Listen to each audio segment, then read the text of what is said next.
très heureux de vous savoir nombreux en train de nous suivre, fidèles téléspectateurs de Congo Media Channel Télévision. Vous êtes les bienvenus dans cette émission Avis Public, une émission qui vous aide, qui collecte pour vous les avis des uns et des autres en rapport avec l'actualité. Alors, dans les cadres de cette émission, nous recevons pour vous aujourd'hui, Monsieur Pascal Ouondié, à qui je profite pour dire bonjour. Bonjour, Monsieur Pascal. Bonjour, Madame Lydie. Bonjour aux téléspectateurs. Meilleurs vœux parce que je pense depuis que l'année a commencé, on n'a pas encore eu un numéro d'émission pour échanger avec les différents téléspectateurs. Je crois qu'à l'occasion, à travers vos questions, nous serons à mesure de les éclairer sur les questions d'actualité, les questions de l'heure, politique comme sociale. Alors, avec Monsieur Pascal Ouondié, nous allons parler de la pétition initiée contre le bureau d'âge, les bureaux dirigés par Mbosso. Également, nous allons parler de la grâce présidentielle et aussi de l'union sacrée, ainsi que de la déclaration des évêques en rapport avec la gratuité de l'enseignement, mais aussi de la fermeture du grand marché. Alors, avec Pierre Longa, c'est avec Pierre Longa que nous allons co-animer cette émission. Allons tout droit à l'Assemblée nationale où il y a une pétition initiée contre le bureau d'âge. Monsieur Pascal, à quoi espérer justement de cette pétition? Bon, on ne peut pas empêcher aux députés de prendre les initiatives à leur niveau, c'est ce qui est autorisé, mais simplement il faudrait faire les choses selon l'esprit de certains textes.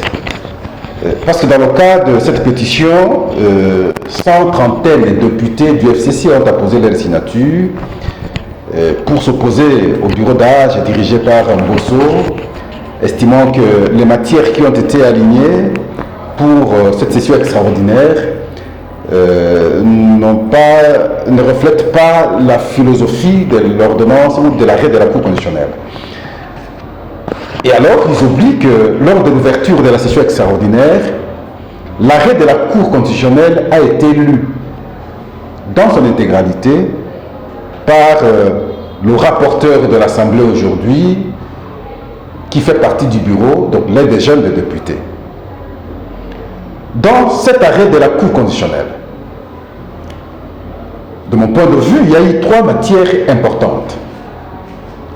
La première, c'est vider la question de la motion contre, ou de la déchéance contre l'ancien bureau de Mabunda, parce qu'il restait le rapporteur, enfin le questeur adjoint qui était malade. Heureusement aujourd'hui, lui-même a démissionné. Deuxième point, c'est installer le bureau définitif. Et le troisième point, c'est le contrôle parlementaire. C'est à ce point qu'il pose problème, surtout du côté du FCC. Pourquoi? Parce qu'il pense à une motion de censure contre le Premier ministre. Mais leur démarche n'a pas de sens au jour d'aujourd'hui. Quand vous prenez le règlement intérieur de l'Assemblée nationale, lorsqu'un bureau complet, comme celui de Mabunda qui est parti, est mis en accusation, ce bureau ne peut pas statuer sur la même matière. Et là, on confie la mission au bureau d'âge, le plus âgé et les 2 moins âgés. Mais ici, est cible leurs problèmes au bureau d'âge, qui, au fait, pour le déchoir, le règlement intérieur ne dit rien. Et à ce moment-là, il y a un principe, un droit qui dit ce qui n'est pas interdit est permis. Alors, de ce point de vue, je ne vois pas comment ils peuvent procéder pour faire partir d'abord ce bureau d'âge et le remplacer par quel bureau pour qu'on traite la matière. Ça n'a pas de sens. Donc substantiellement, vous comprenez que c'est une démarche qui n'aboutira à rien. Même alors, qu'on suppose par exemple que le bureau d'âge va à l'encontre de l'arrêt de la Cour constitutionnelle. Mais il faut poser la question plutôt à la Cour constitutionnelle. Il faut formuler maintenant une requête à la Cour constitutionnelle avec interrogation comme quoi, comment comprendre que le bureau d'âge va au-delà des matières qui ont été pratiquement prévues dans votre arrêt. Et donc vous vous rendrez compte qu'il ne sait pas aller à la Cour constitutionnelle parce que la Cour constitutionnelle confirmera maintenant son arrêt qui a été lu à la place publique lors de la session de l'ouverture de la session extraordinaire. Donc c'est une démarche inutiles, ce sont des postures politiques. Ils ont cru que ça se ferait comme on a fait avec le bureau définitif de Mabunda, ça veut dire suspendre le bureau pour que autre bureau au siège. Dans le cas d'espèce, c'est impossible. Et impossible, ça ne passera. La question de la motion, je crois que vous avez prévu une question là-dedans, ça va arriver tant que le Premier ministre n'aura pas compris, n'aura pas une lecture politique à ce stade, déjà comprendre qu'il n'a plus la majorité, il est l'émanation de la majorité parlementaire, il n'a plus cette majorité, et donc n'importe quand il peut faire partie, c'est le temps de déjà déposer la démission. Lorsqu'il ne sait pas comprendre ça, alors cette motion viendra. Alors, M. Pascal, à votre avis, qu'est-ce qui se cacherait derrière cette action du FCC à la tête des PPRD de Joseph Kabila? Lorsque nous disions par le passé qu'il y avait blocage et les gens parfois ne comprenaient pas, lorsque nous disions que le FCC, à l'époque, lorsqu'ils étaient en alliance avec le CACH, avait des postures de blocage, parfois on ne comprenait pas, la preuve est là. Ils n'envisagent que le blocage. Pour eux, la question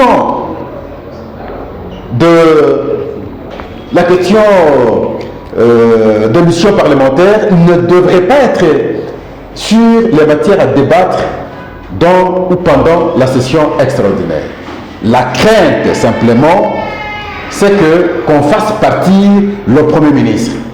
Parce qu'effectivement, il y aura une motion de censure. Et je veux dire ici, les signatures ont déjà commencé. Les gens ont commencé, déjà les députés ont commencé déjà à poser les signatures sur cette motion. Et justement, d'ailleurs, déjà, les députés du PPRD ont apposé leurs signatures. Les députés de l'UDPS et les autres ont déjà posé les... Et il va partir parce qu'il n'y a pas de choix. La majorité a basculé et est en train d'être basculée. Ce qui reste maintenant avec cette majorité, pour qu'elle soit officiellement confirmée, majorité basculée, c'est le travail de l'informateur lorsqu'il aura terminé son travail et il va nous rendre officiellement le changement maintenant de la majorité de tel camp à l'autre camp. Donc, la peur ou l'esprit du PPRD, enfin, je ne veux pas parler du PPRD, l'esprit de quelques députés du FCC, parce qu'il faut dire qu'ils sont dans les 140.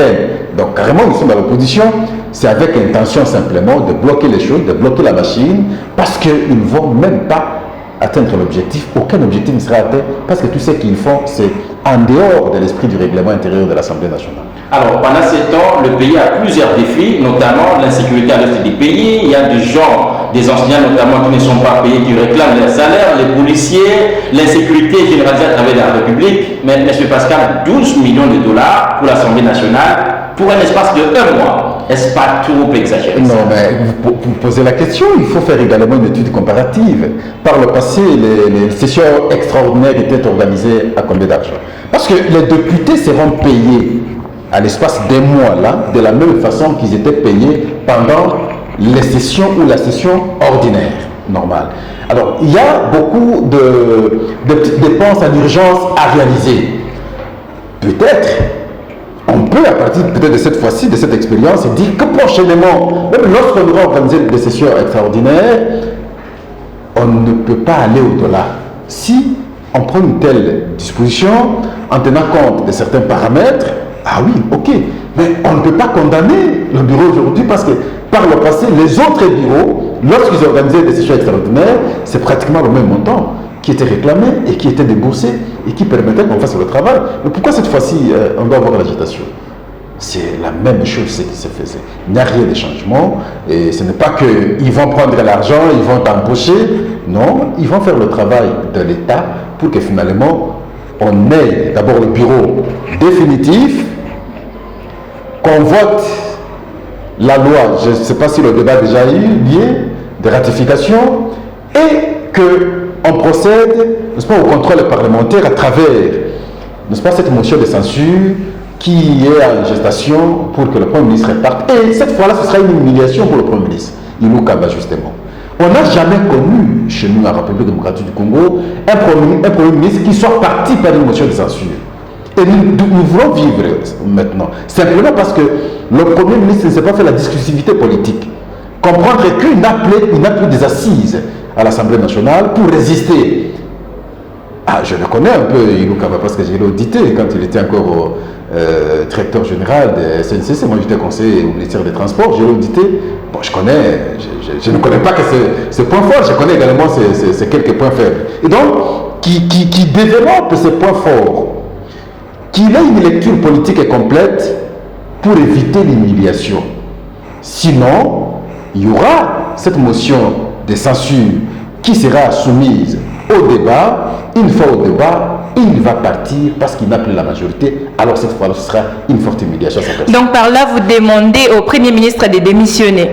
Bon, moi je ne peux pas demander au Premier ministre de démissionner, mais je veux lui dire déjà d'avoir une lecture anticipative des événements pour que finalement aujourd'hui, il peut proposer une démission au chef de l'État pour qu'il se sauve.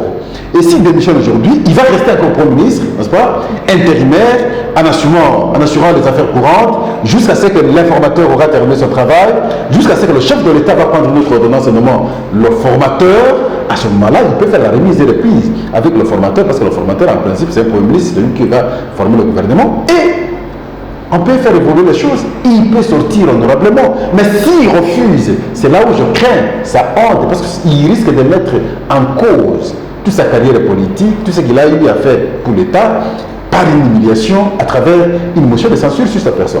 Alors, M. Pascal, comme vous le dites, s'il arrivait par miracle que cette pétition initiée par les députés FCC contre les bureaux d'âge aboutissait, qui va-t-il se passer? Non, la pétition ne peut pas passer, je vous ai dit ici, parce qu'elle ne respecte pas l'esprit du règlement intérieur. Il n'y a pas possibilité de faire partir le bureau d'âge et le faire partir pour le remplacer par quel type de bureau. Ça n'existe pas, il n'y a pas de disposition, il n'y a pas de mécanisme. Alors maintenant, ceux qui ont initié cette pétition, la procédure, la bonne démarche aurait été de poser la question à la Cour constitutionnelle, et c'est à la Cour de dire est-ce que le bureau est en phase avec son arrêt ou en contradiction avec l'arrêt. C'est ce moment-là qu'on peut tirer de bonnes conclusions. Mais à partir du moment où vous n'avez pas encore interrogé la Cour constitutionnelle, vous ne pouvez pas aujourd'hui. La seule instance qui peut apprécier l'irrégularité des textes, c'est surtout des textes légaux, c'est la Cour constitutionnelle, c'est les instances judiciaires, ce n'est pas des individus, ce n'est pas un député, ce n'est pas moi. Ce qu'ils font là, c'est du théâtre politique. Vous verrez que quelques temps après, le bureau d'âge va continuer son travail, on va voter la loi de ratification, on va élire le bureau définitif, et finalement, il y aura contrôle parlementaire à travers cette motion contre le Premier ministre. Alors, parlons de la grâce présidentielle. Il n'y a pas très longtemps, le président a gracié quelques prisonniers. Alors, dans ça, nous voyons deux figures, entre autres le DG Benjamin Wengade Lovede et Modeste. Pourquoi d'abord cette libération apparemment précipitée? Sûrement que ça pose problème à l'opinion. Les gens disent comment comprendre. À peine des gens arrêtés parce que ils ont mal géré l'argent de l'État, certains condamnés à 4 ans, d'autres à 2 ans, ainsi de suite. Mais comment ils peuvent être libérés aujourd'hui par la grâce présidentielle?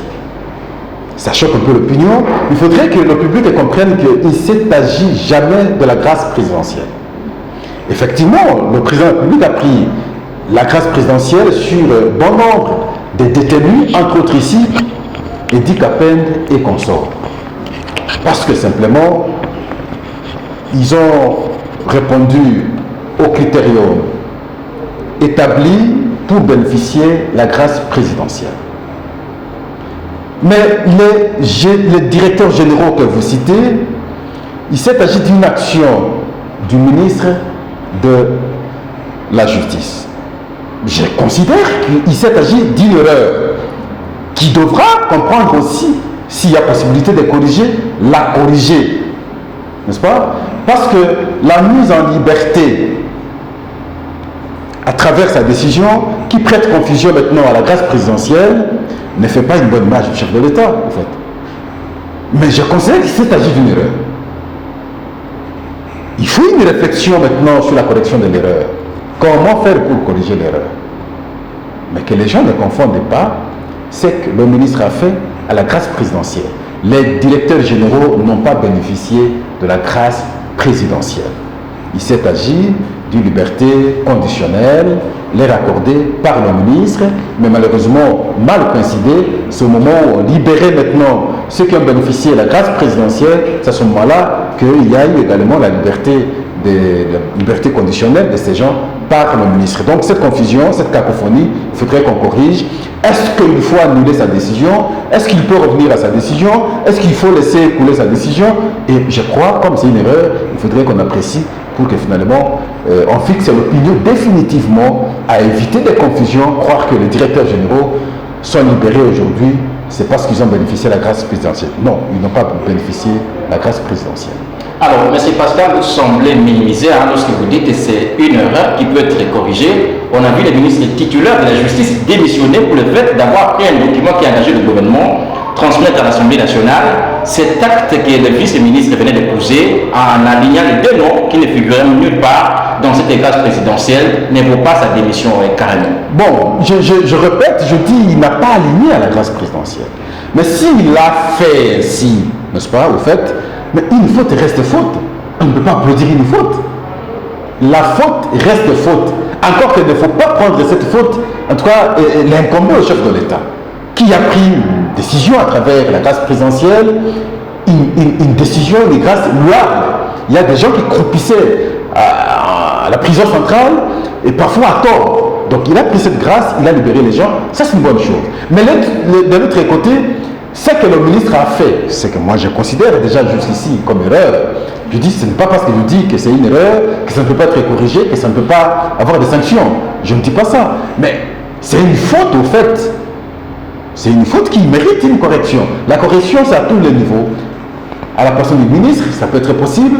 À ceux qui ont été bénéficiés, à ceux qui ont bénéficié maintenant, cette liberté conditionnelle, confondue finalement à la grâce présidentielle. Également, on peut aussi envisager qu'est-ce qu'il faut faire face à ces gens. Alors, je crois que c'est à la justice de pouvoir apprécier et prendre des décisions définitives.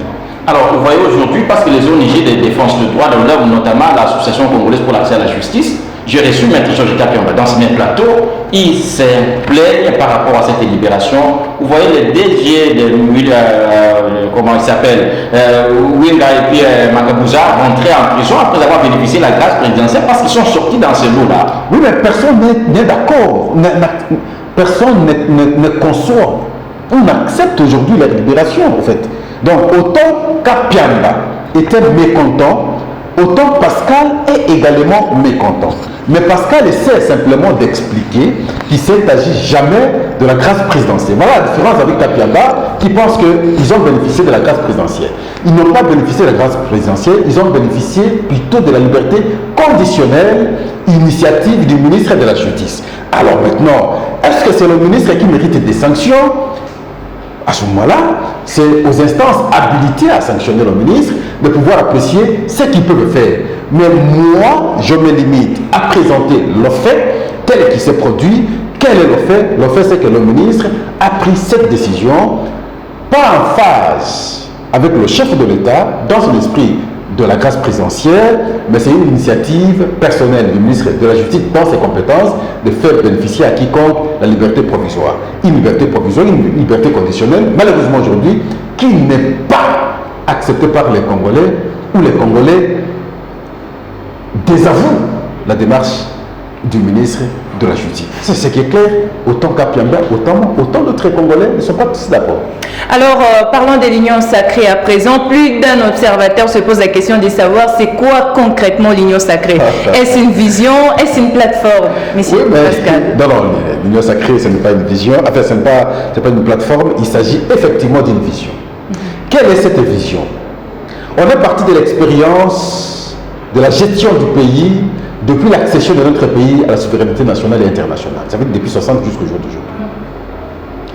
Les acteurs politiques se sont distingués par un comportement qui consistait à travailler pour eux-mêmes que de travailler pour le peuple.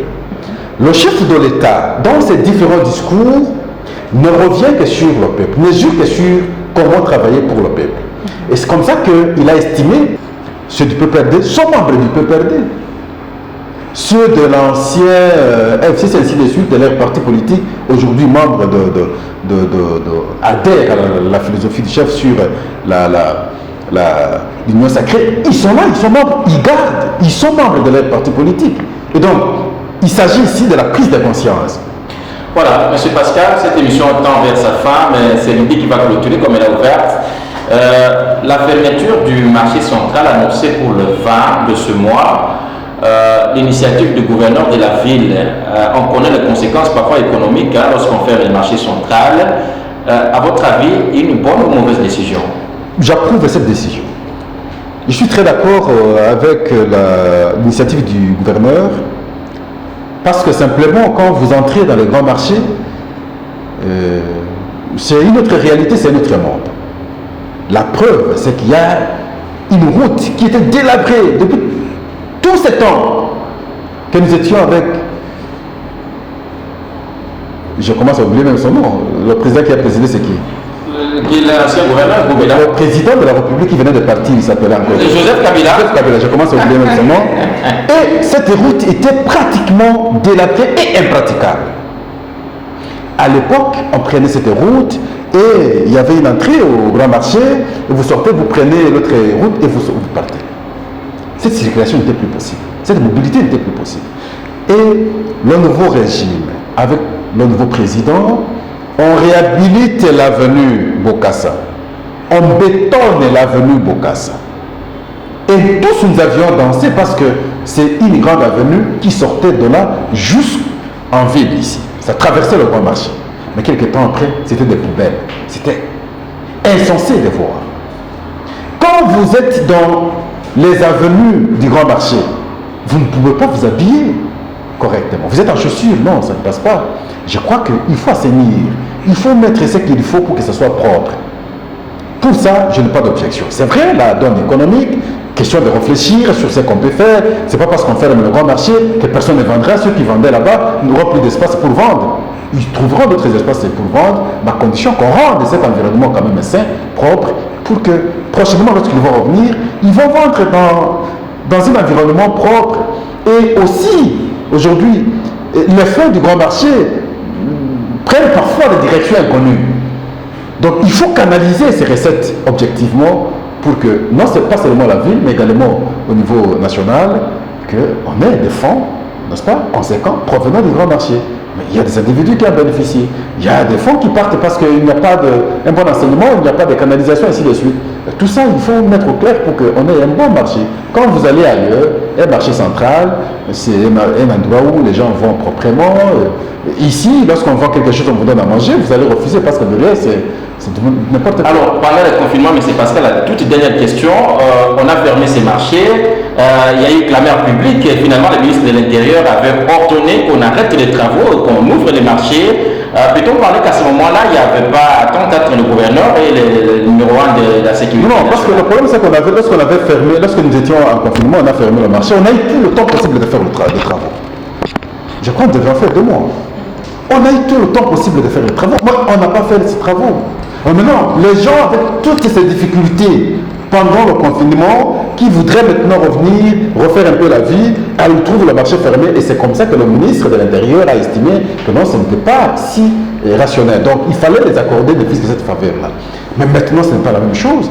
On est en temps normal, nous travaillons, ils peuvent aller travailler ailleurs, ainsi de suite.